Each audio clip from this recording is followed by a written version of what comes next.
Hello, today we're going to talk about why your company's AI investment might be burning money and the 10 warning signs you need to watch for.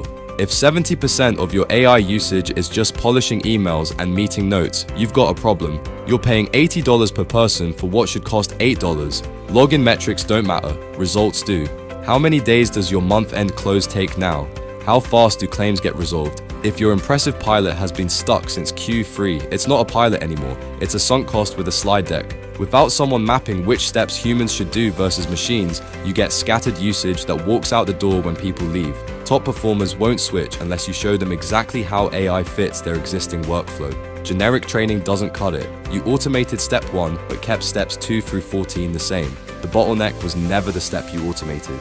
You added AI subscriptions but kept every legacy tool AI can now replace. Document processing, scheduling platforms, analytics dashboards.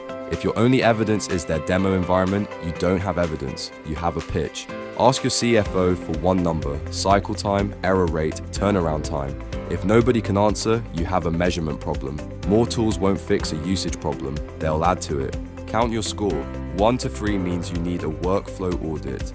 4 to 6 means your processes are blocking ROI. 7 or more means you're funding a line item, not a capability. Every pattern is fixable, but none fix themselves. And if you want more insights on topics like this, make sure to subscribe to the channel. Thanks for watching and see you in the next one.